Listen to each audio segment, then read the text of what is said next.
লেবাননের সশস্ত্র গোষ্ঠী হিজবুল্লাহর প্রধান হাসান নাসরুল্লাহ নিহত হয়েছে বলে দাবি করেছে ইসরায়েল। শনিবার CNN-এর প্রতিবেদনে বলা হয়, লেবাননের রাজধানী বৈরুতে বিমান হামলায় হিজবুল্লাহ নেতা হাসান নাসরুল্লাহ নিহত হয়েছেন। এ বিষয়ে সত্যতা জানতে CNN যোগাযোগ করলেও হিজবুল্লাহ কোনো মন্তব্য করেনি।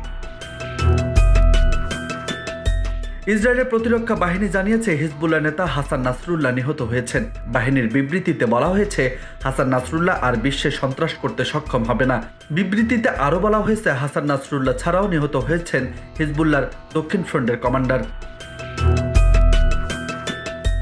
আন্তর্জাতিক গণমাধ্যমের খবরে বলা হয়েছে, হিজবুল্লাহ সদর দপ্তর লক্ষ্য করে চালানো এ হামলায় সংগঠনটির প্রধান হাসান নাসরুল্লাহ নিহতের আশঙ্কা করা হচ্ছে।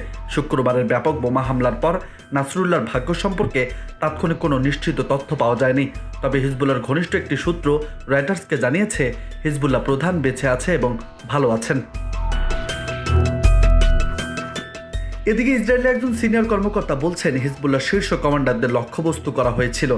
হামলার কয়েক ঘন্টা পার হওয়ার পরও হিজবুল্লাহর পক্ষ থেকে তাদের প্রধানের অবস্থান জানিয়ে কোনো বিবৃতি দেওয়া হয়নি। অন্যদিকে ইরানের বার্তা সংস্থা তাসনিম নিউজ জানিয়েছে, নিরাপদে আছেন হিজবুল্লাহ প্রধান। ইরানের একজন জ্যেষ্ঠ কর্মকর্তা রয়টার্সকে জানান, তেহরান তার অবস্থান জানার চেষ্টা করছে। এছাড়া নাসরুল্লাহ নিহত হয়েছে কিনা জানতে চাইলে ইসরায়েলি কর্মকর্তা সাংবাদিকদের বলেন, নাসরুল্লাহ মারা গেছে এমন মন্তব্য করার সময় এখনও আসেনি।